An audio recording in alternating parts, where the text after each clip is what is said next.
Thanks for joining me again in the corner of my Bronx studio for Spirit Hour, where I speak with people who are embodying the change they want to see in the world. Okay, well, thank you for joining me again. This is my second podcast interview, this time with Reverend Mark Bozzuti-Jones of Trinity Retreat Center and Trinity Church. Uh, Mark is, or should I say Reverend Mark? Or I like to call you Brother Mark. I don't know. That's fine. You can call me whatever you call me. Okay, so Brother Mark is a Jamaican.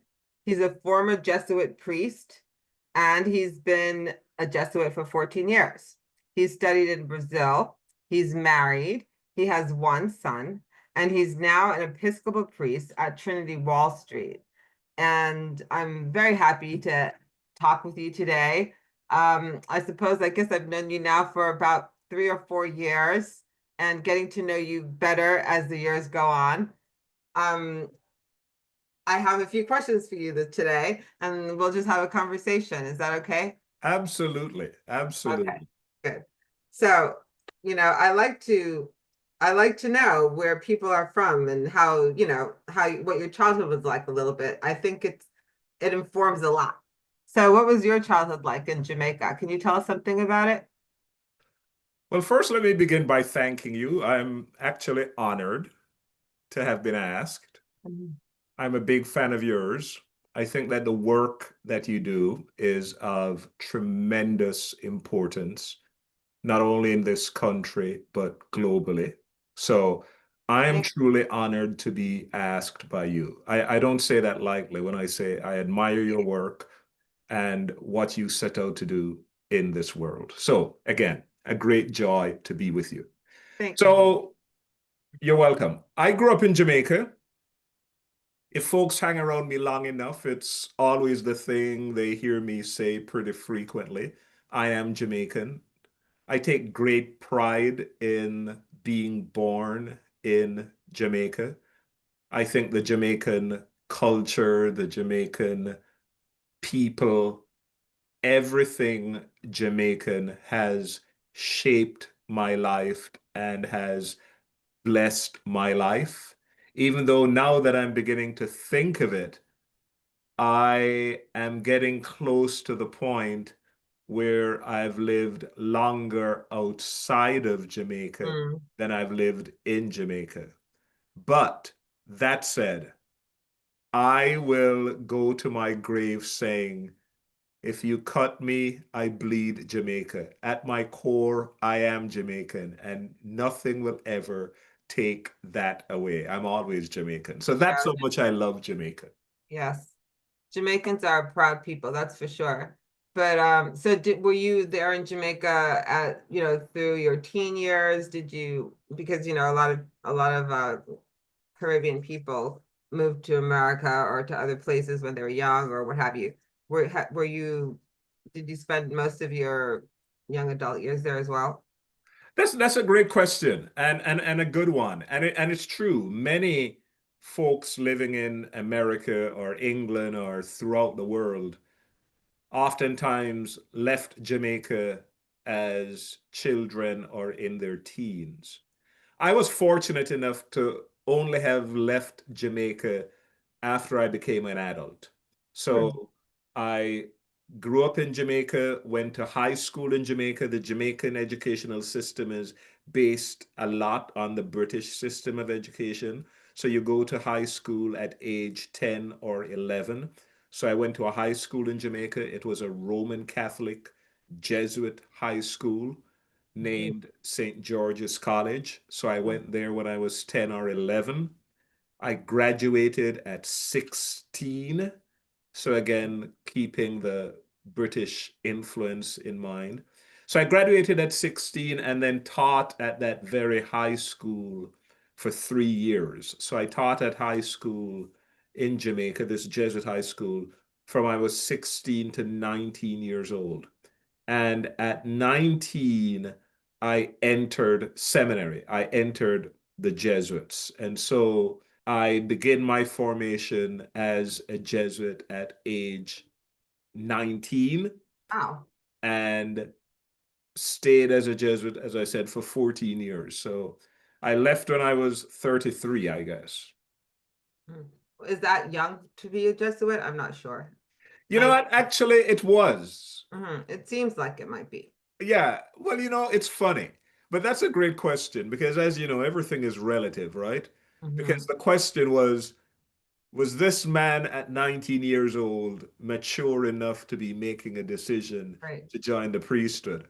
But I can tell you that there were people who were 55 years old, in their 60s.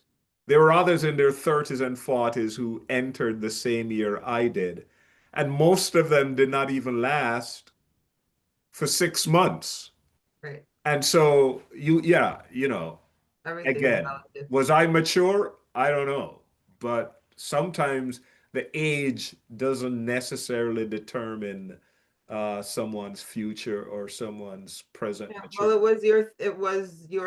that was your path to take, obviously. Ab Looking back on it now, you can see that plainly. So, absolutely, absolutely. I have no regrets. It was one of the best things I ever did in my life to enter seminary. that just reminds me, I started painting when I was 19 too, actually. And I just sort of fell into it, not really knowing what I was doing. But yeah, it worked out, it's actually nice to have a passion for something early on and just to kind of cultivate it through all these years, and I think one thing that we do have in common is kind of like an easiness about what we do. I feel like we're not taking it too seriously. It's just our life, actually. So, Yes, anyway. yes. So, how did you land at Trinity Retreat Center? We were talking about this before. It's sort of an isolated location, and you were in the city, I believe, with Trinity Wall Street for many years. So, how did you land there? And tell us something about the community there. I'm actually now at Trinity Church, Wall Street for 18 years. And again, it's the longest I've ever been anywhere. Hmm. And it's interesting. So, Trinity Church, Wall Street has had this retreat center since 1918. But Oh, but back to me. I first went to Trinity Church, Wall Street in 2007, and I went there as their director for pastoral care. So I was in charge of baptisms and weddings and funerals and taking care of people who were in need. And I did that for about 7 years, and then there was a new rector. And then he asked me to be in charge of looking at our core values and looking at our partnership. He knew I was Jamaican. He knew I had studied in Brazil and had lived in Brazil and had spent some time in Mexico, Guyana, and Belize. So he wanted me to develop Trinity's partnership in Latin America. And so I did that for about 5 to 7 years. And then COVID hit. So COVID came, there was a new rector at Trinity. Nobody was traveling anymore. And the new rector said, Mark, I would like you to think about doing ministry at the retreat center.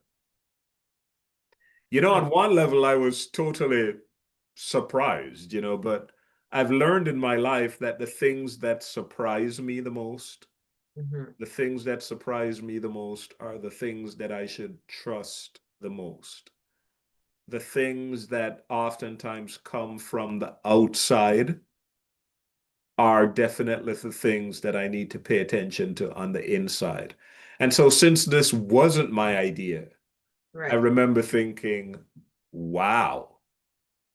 So, here I am. I sometimes jokingly say they voted me off the island of Manhattan, and that's Mm. how I got to Trinity Retreat Center in West Cornwall, which it's like the bushes, Mhm. It's like growing up in town and then being sent to the Yeah. country. But I must say I love it. It is a retreat center. We have 55 acres. We have 6 donkeys. We have 3 goats and 200 chickens, and the Housatonic River flowing right next to the property.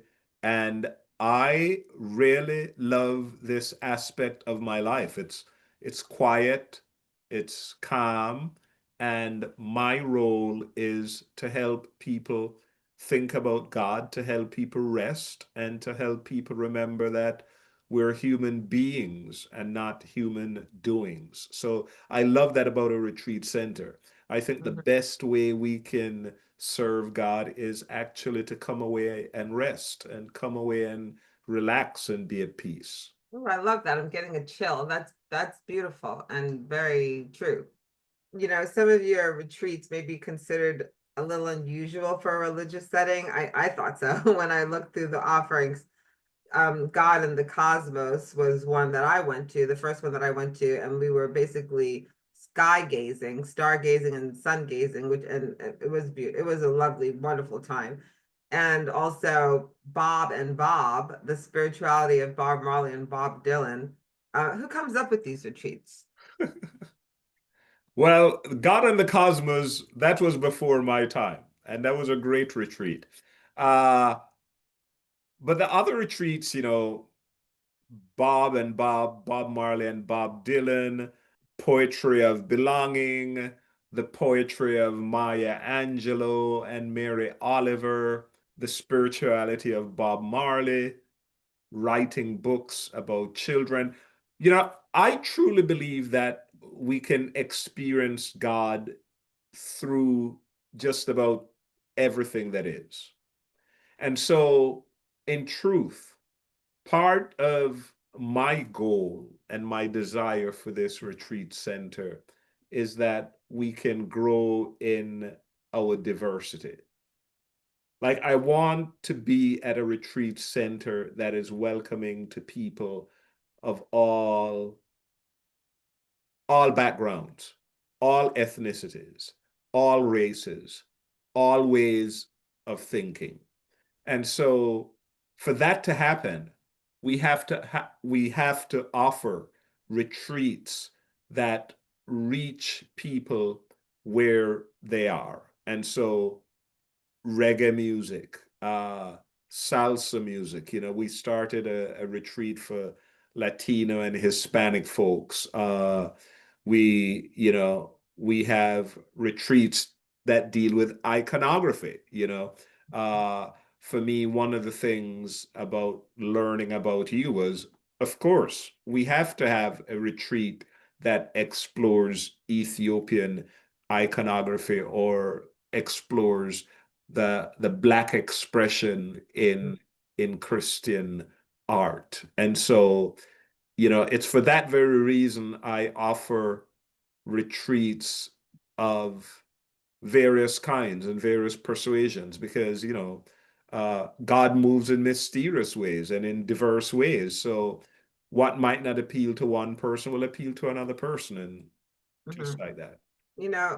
That reminds me of a question that I wanted to ask about, I this is my third time coming to Trinity, and the first time I went, I didn't partake in the church service because I have church PTSD is what I call it.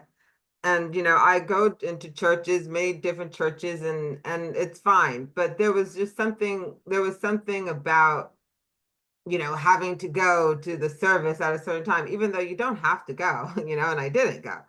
So the first time I went, my friend Edna was with me, and when she went to the service and she came back, especially the Sunday service, I was so jealous that I hadn't gone because it was outdoors and the way she described it, I was like, oh my goodness, I don't believe I missed that, and it was gone, the opportunity.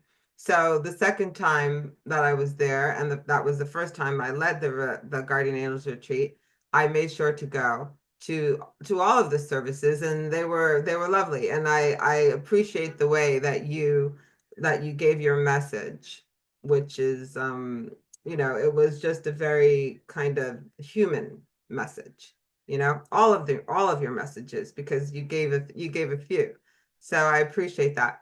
But even the workshop that the workshop that I'm leading, I'm sure that there are people who are not religious per se, or who don't go to church all the time, and who have church PTSD. It's a thing that happens. What do you say to people who have bad experiences at church?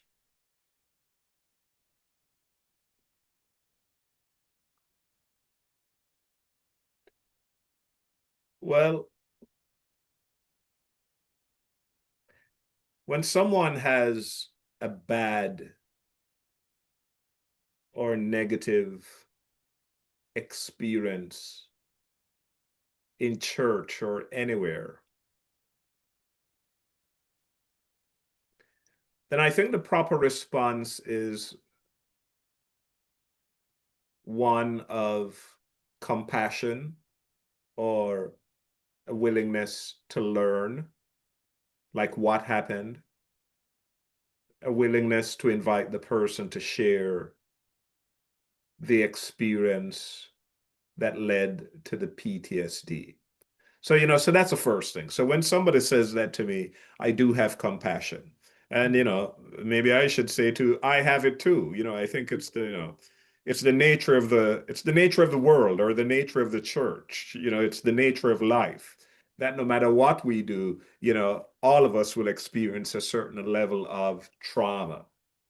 At the same time, I think it's important, and this is what I try to do in my ministry, is to make a distinction between people and God. Like God is God. God is love. God is compassion. God is forgiveness. God is mercy. Human beings, we can be idiots. We can be stupid. We can do crazy things. We can enslave people. We can oppress people. We can mock people. We can put them down. But God never does that. And so I see my ministry as trying to remind people that oftentimes the church is just a finger pointing to the moon. The church is not the moon. The church is not God. And the church is not Jesus. And so I like to remind people, why not give God a new try? Why not give church a new try? Why not give religion a new try? Why not try again to experience what is good, what is true, and what is beautiful in life? Because, yes, anybody who has church PTSD, the option is you can either stay in it, you can hold on to it, or you can decide to move away from it or let go of it and experience something new. So, yes, I wouldn't discount your experience. I'd be very curious to hear. I have lots of them. Well, amen. Well, what's an experience unless you can have many? Yeah, So right. I hear you. I am Mhm. sorry. I could say I apologize on behalf of the church, but on some levels they have to take care of that themselves. But it's unfortunate, and I am glad. I'm glad. I think I am part, but I know you've been making this journey for many years. I'm glad that I'm part of helping you to realize that not all church, not all religious experiences have to be toxic and crazy.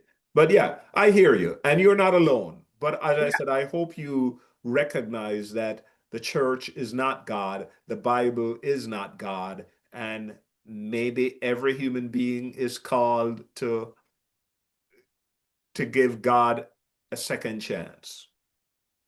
Okay, well, I am a believer that, you don't need to be a part of an organized religion to communicate with God.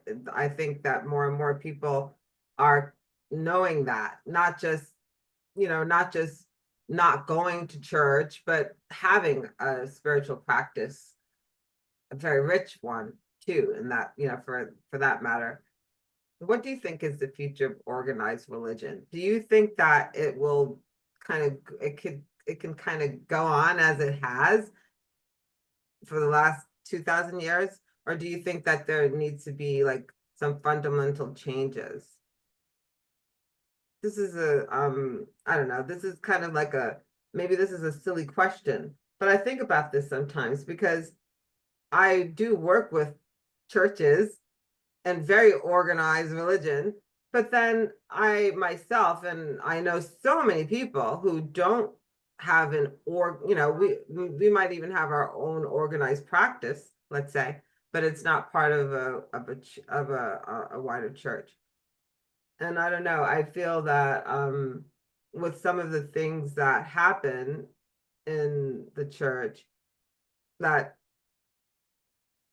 some people don't agree with, let's say, and maybe not want to be a part of, that doesn't mean that you can't, or that you shouldn't, that you can't, that you don't have a relationship with God, And so, I don't know, sometimes I think, do we need organized religion? And I know that there's more to it in terms of building community and making space for people to worship together and to be together, which is very important if that's what you want. Okay, I'll let you answer. Well, you know, those are great questions you ask. I think organized religion will always exist because to be human is to be part of an organization, Hmm. whether it's a marriage, whether it's a family, whether it's a group, a society, a nation, a world. There is no humanity that can exist in and of itself alone. So we need groups.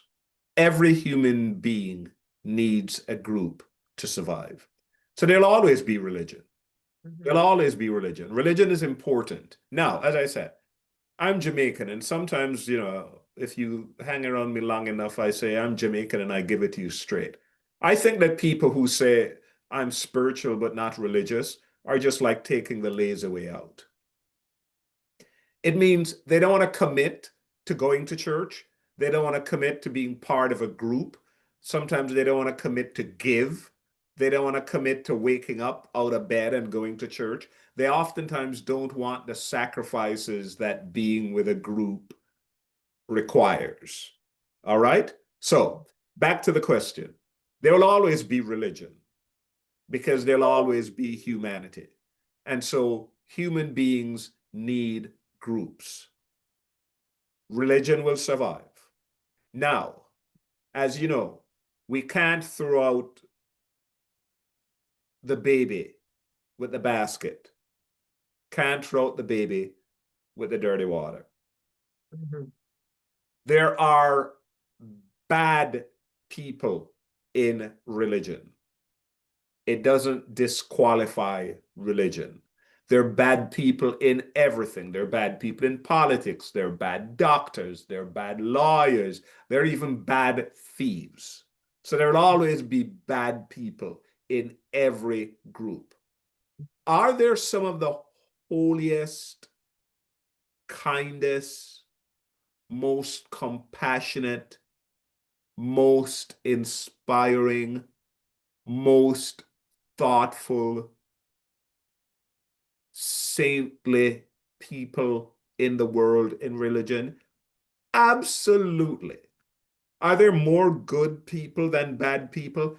Absolutely. Is there more beauty than ugliness? Yes. Are there more truth than lies? Yes.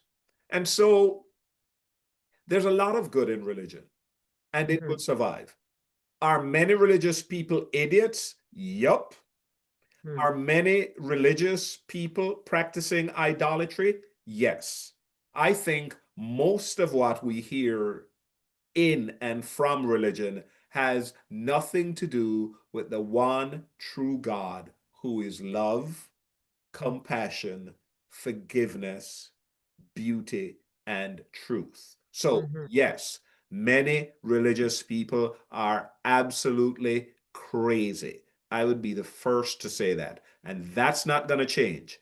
Many religious people are crazy, and what they're doing has nothing at all to do with God. As it was in the beginning, so shall it be now and forever. That will continue. That's part of life. But are there Mhm. good people? Yes. Sure. Even when you say God, and when we say God, and I say God all the time, it brings sometimes I think we need to normalize other terms besides saying God, because the image that brings to mind, which is white man in the sky, old white man in the sky. He's old. He's got white hair. And perhaps that's not the right image to have of God. I don't know. Um, and when you say throwing the baby out with the bathwater, you know, there are so many people who just don't want to hear about God, Jesus, nothing. They don't want to hear about it. Especially in my experience, Black people. We hear about you know, Christianity being used to colonize Africa and to enslave people and to keep people enslaved, which is 100% true, But there we go with the baby and the bathwater. Um, I don't know, but the idea of saying God and thinking about this white man in the sky, old white man, is, I don't know, it's just become more problematic the older I get. Well, it's funny. Uh, if I go back again, that's part of the gift of growing up in Jamaica for me. Because pretty early, I encountered the Rastas. And the Rastas in Jamaica who looked to Africa believed that Africa was a beautiful country, is a beautiful country, has beautiful people, that the black skin is precious, that black people are beautiful, and that God is black.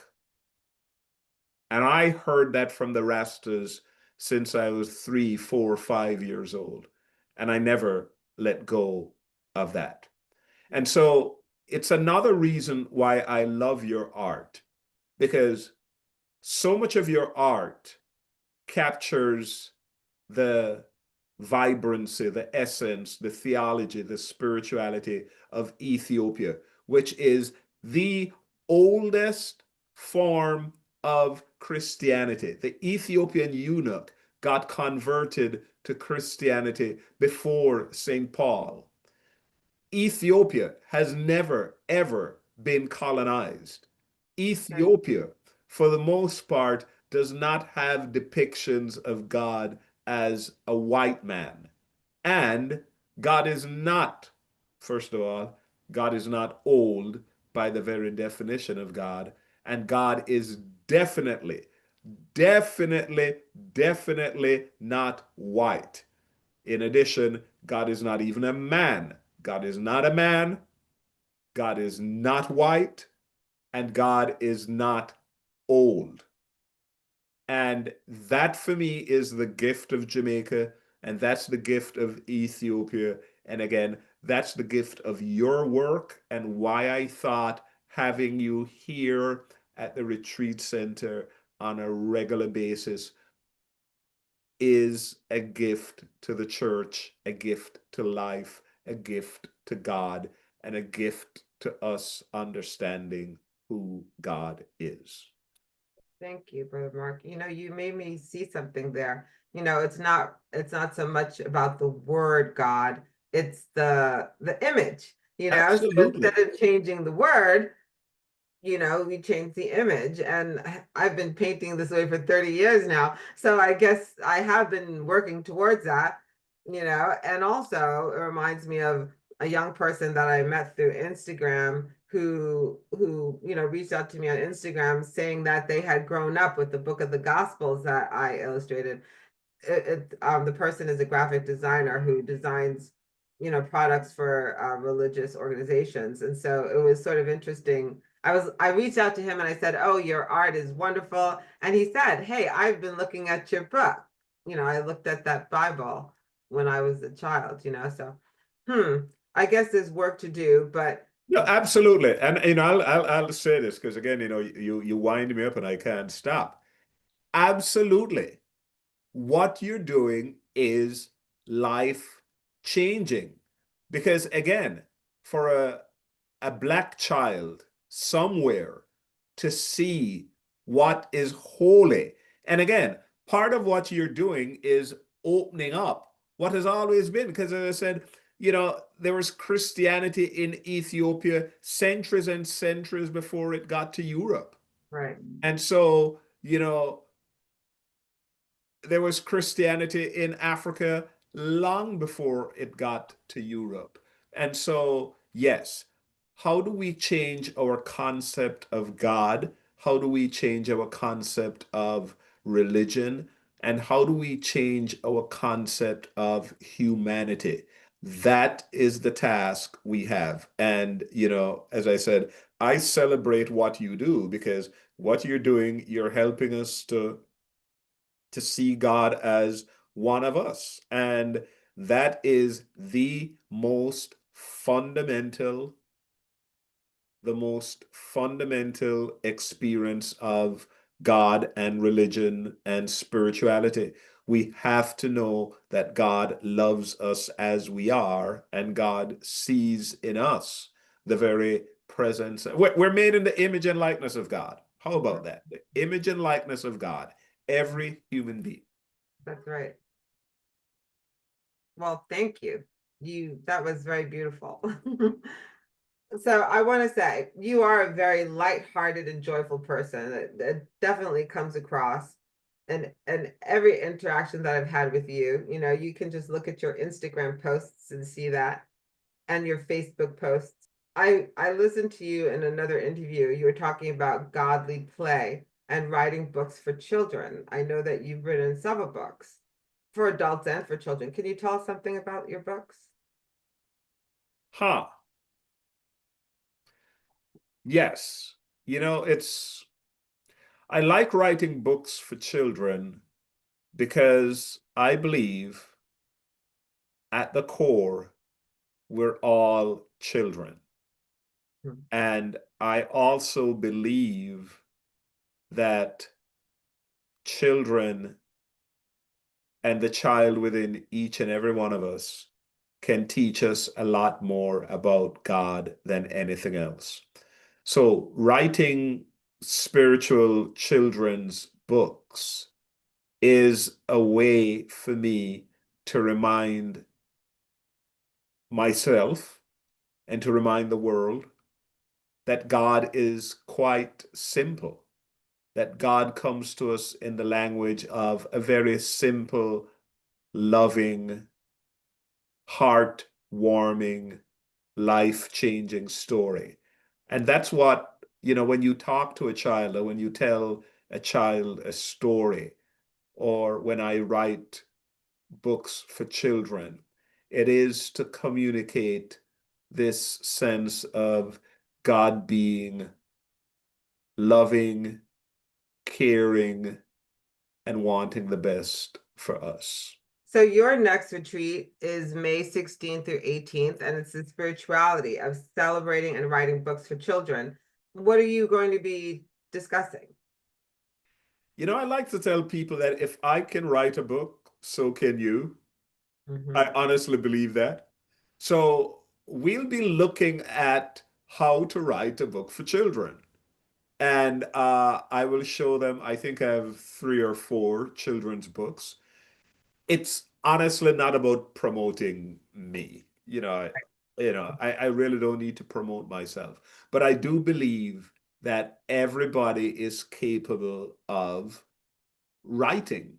Everybody's capable of writing something for children. So, yes, so at the end of the retreat, I hope to have everybody with a children's book ready for a publisher. Wow. You know, I've come across many people who have written children's stories or who desire to write a children's book. Many, many people. It seems like they just have a story in them, and it is difficult to get it out a lot. a lot of the times. And children's books too, there is sort of a, maybe not a formula, but it's usually a certain amount of pages, and you kind of have to stay within the age range, so there are rules, let's say. But many people have that children's story, like they'll say, I have a story for kids, and they Well, want to get it out. So it is good that you offer something like this to sort of guide people a little bit to bring it out, because even myself, I was asked to illustrate that, write and illustrate. My mother was a nanny, a story about my mother who was a domestic worker and a nanny. And when the publisher asked, they said, can you write the book as well? And I was like, do you think I can? And they're like, definitely, and I was like, okay, and I was pleasantly surprised at how it just sort of came out, because, it was my story, but very healing in writing that oh, book. absolutely. Well, and the other thing too that we know is that I would say 85% of writers and artists get rejected, Yeah. right? So there's no guarantee. That's why you should do what you love, Mm-hmm. because the path of a human being, the path of a writer, the path of an artist is oftentimes riddled with rejections. I can't guarantee people that their books will get published, but at least I hope that they will know that this is something that I've written, that I've loved, and I can either use it for a grandchild, or I can use it for a friend's child or whatever. So, that's the hope. Well, with self-publishing, you can be published. That's right. Certainly can. And it is just, it's a book. It's just as valuable as any book, whether you self-publish or someone else publishes for you. If somebody publishes a book for you, that doesn't necessarily mean it's going to sell. Uh, So, it makes no difference actually. So if you do have a book in you, it is not impossible to have it published. Maybe I So, should have you teach ah, this retreat, because you're well, absolutely right. Because I say to people all the time, I have several books. I mean, I'm not gonna get rich from writing books. well, So, you don't want to and get most rich of us anyway, won't. I'm sure. What's that? You probably don't want to get rich anyway, right? You're not living to get rich, you know. But, it is important to do the creative thing, to do the creative act. A lot of times that might be the more important thing. Absolutely. Mhm.